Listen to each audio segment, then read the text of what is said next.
era colocada uma venda nos olhos e eram dopados, que parece que era com aquele Dormonide, que é feito endoscopia, alguma coisa que você responde a todos os chamados, né? Só que você não tem ação nenhuma. Aconteceram alguns casos onde o paciente, a criança, o adolescente, chegou a reclamar para a mãe, contando o que tinha sentido, que pôde perceber que viu o médico nu dentro da sala, que sentiu a barba do médico próximo ao rosto, beijo e tal. Quando iam reclamar com a mãe comentava com o médico, ele dava como explicação que o medicamento provocava alucinações. Alucinação é quando o paciente acaba vendo coisas que não são os habituais. Com o Dormonide, com o ciclo de benzodiazepínicos, habitualmente o paciente adormece e não lembra do que acontece. Ele não lembra o que acontece, tá certo? Então, a gente não tem visto o paciente ter alucinação.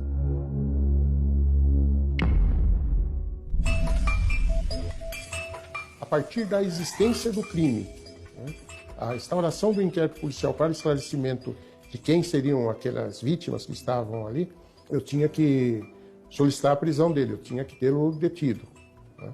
E daí eu instaurei o inquérito policial.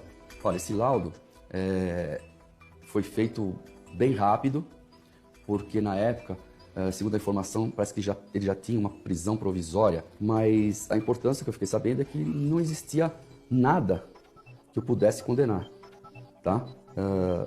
Seria só mesmo a prova técnica, que no caso seria o laudo pericial. Eu acredito que se não tivesse o laudo, não haveria o crime.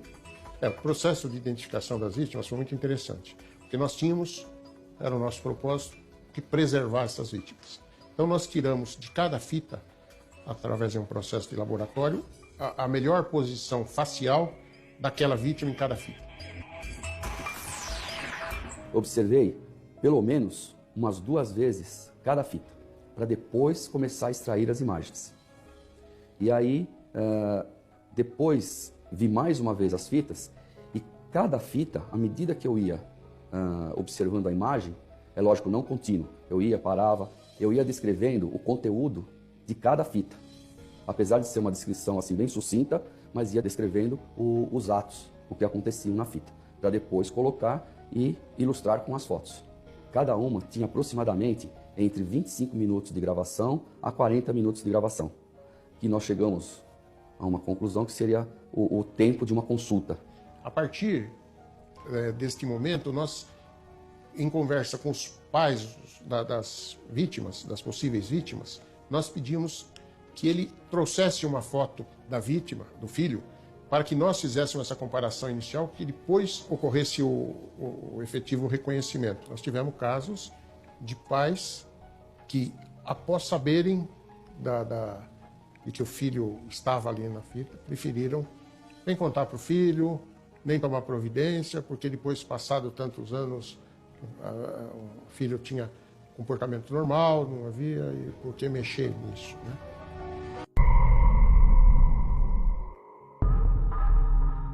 Na descrição do local, o local encontrava-se preservado ainda.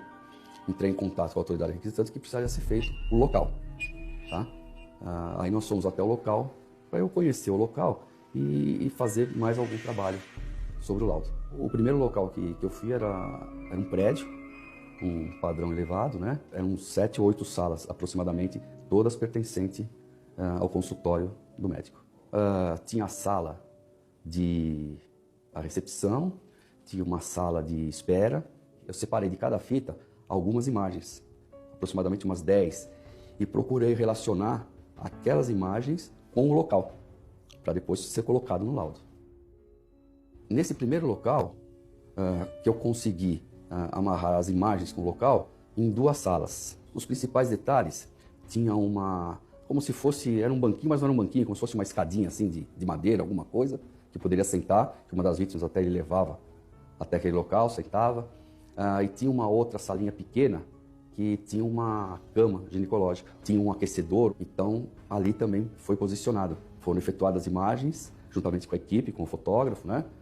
Na mesma posição, o mesmo ângulo, tudo igualzinho, porque depois tinha mais um outro local que era o primeiro consultório dele, que ainda mostravam o mesmo local das imagens. Onde mais acontecia o abuso era uma sala tinha um quadro na parede, um quadro de um porte razoável na parede, e sempre era filmado no mesmo ângulo. E pegava uma outra portinha do lado, que provavelmente seria um lavabo ou um banheiro, onde aparecia, assim, me falha a memória, uma pia, a porta aberta e um armáriozinho, assim, com algumas prateleiras. E no local não existia mais o quadro, mas eu acho que a mudança ali tinha sido, não sei se era recente, e tinha a marca do quadro, mais branco onde ficava o quadro, mais escuro dos lados, né? E aquela porta exatamente no mesmo lugar, a mesma fechadura e a mesma prateleirinha com o armáriozinho com aquelas prateleiras. Então foi feita toda uma relação das imagens gravadas com aquele local. O interesse de todos os profissionais envolvidos, inclusive do Instituto de Criminalística, foi muito imediato, muito aberto a ajudar o que precisava, o que nós tínhamos que correr atrás, vamos dizer assim, né? Então, mas foi uma integração muito boa. Acho que só as imagens é que foi justamente o que denotou o crime.